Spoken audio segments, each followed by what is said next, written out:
Hawkins here with Chickenhawkfarmstead, and today we have trees. That's right, in this little box here, it's not that big, about 2 foot long, we have 6 hybrid poplar, 6 hybrid willow, and 2 or 4 white mulberry from rareplantstore.com. Yeah, he's got an awesome little store. I was able to score some of these before he sold out. So we're gonna get these taken out. These are bare root trees. Fodder trees, so that means that the leaves are going to be good for like animals like goats, sheep.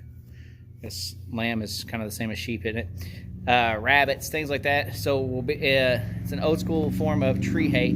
Plus the willow and the hybrid poplar, I both know, are very fast growing, and so we're going to be putting these out. They're small now, but I'm guessing in the next year or two. That was terrible. My phone messed up. So anyways, we'll see what happens. We should be getting some pretty good growth out of these out of the next couple of years. But right now they are small. I'm going to take them out of here, and we're going to soak them for a little bit, and then I'm going to get them in the ground. Today is the plan. It's a really nice day, but it is, what is it, March? Yeah, March 16th. So it's still technically, in our winter. We're not quite into that springtime, so we got a lot of good cool, wet days ahead of us, which should be good for them to grow as babies. I will be keeping an eye on these and water them. The plan is to keep 1 or 2 of each out, and I'm actually going to pot those up because I might want different spots, because I don't know exactly where I want all these, but they're also easy to propagate, both the hybrid poplar and the hybrid willow. So as long as we get a couple of them to survive, minimum of 1, we can propagate all we want. So, like I said, great little package here. Really good price. I think it was $120 for all these we got here, which we'll take a look at here in just a second and get them out of the box. And yeah, like I said, hopefully get them in the ground and get some good trees on this place. Be right back. We got our plants here from rareplantstore.com. And as you can see, I soaked them for a little bit. They've been here about 2 hours or so. I've seen that other places. He didn't necessarily put that in the instructions, which he does have instructions on, how to plant them or pot them up, whichever you want to do. And there's those roots. Woo! Big old thing of roots. So, see here, we got different zip ties too, and that's how they're labeled, which I kind of actually like. And then this is for the whole bundle. So, side cutters, because you don't want to use pocket knife because you don't want to stab yourself, and we also don't want to hurt the plants. So we'll side cut those off. It says fodder trees ×2, and now we have our different ones. This is another one I almost made a mistake. I lost my paperwork, because these bands here, you can see these are green, black, and white. They show you on the paper what's what. So the green is our hybrid willow, which we're going to be doing next. Right now we're going to go plant our hybrid poplar. They got some major aggressive root system. Look at that. Yeah. I'm going to have to dig a bigger hole. So we got these. So we're going to go put these out. I think what I ended up deciding, I'm going to put 5 of them out and 1 in a pot.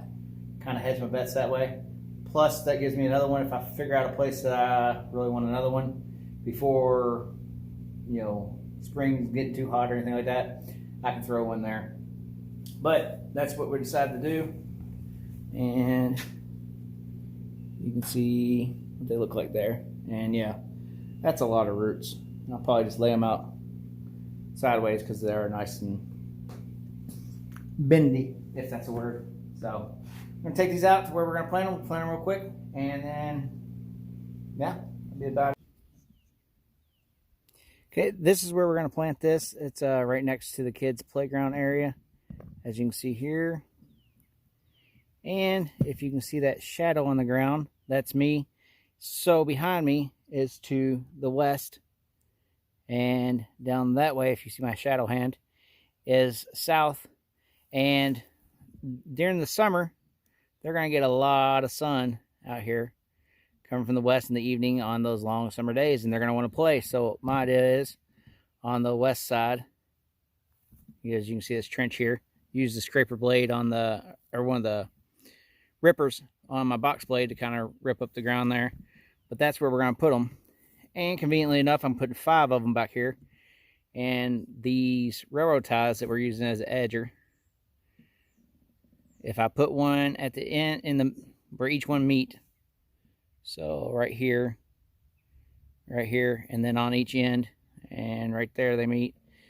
But it's 5 spots. They're going to be 8 feet apart. It just happens to be like that. So that worked out good. But yeah, I think this is going to provide them pretty good shade all summer long. These are fast growing trees. This is the hybrid poplar. And during the winter, I'm gonna top these probably around my head height. We'll just cut them off. They'll grow back the next year. But that means in the winter time, there won't be any trees shading it. So it's gonna get the best of both worlds, if that makes sense.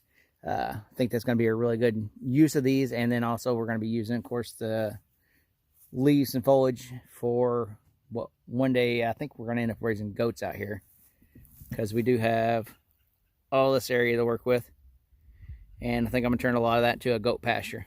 So, but for now we need to get our food ready for the goats, and of course some fencing up eventually. So I'm gonna get some of this planted real quick, and we'll be right back. And all I'm gonna do, like I said, I got that, it's about 4 or 5 inches deep. I got a little spade shovel. We'll tear into it right where we want to put them, get a little bit deeper, and go from there.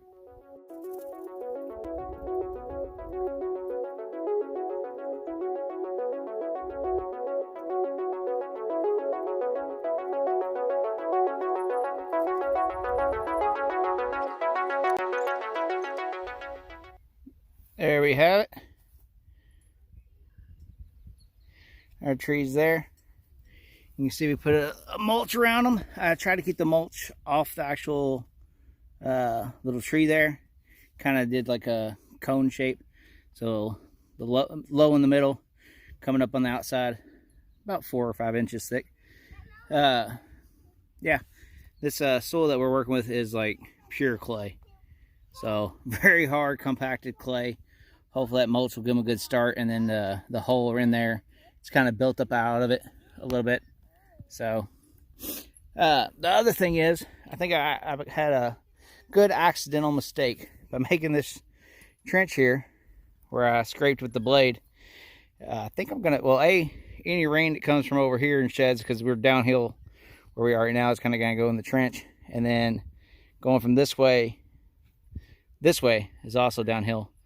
So hopefully we'll get some extra water infiltration, because as the water's coming down the hill this way, it's going to hit this trench and stop, and then flow down that way. Also, I might be able to just put my water up here, water this one, and then it'll flow down the trench and water all of them. We'll see about that. I'll still make sure they get a healthy amount of water each. But all the rest, yeah, I mean, they're basically going to be done the same. And, you know, this guy here, picked one of the bigger ones.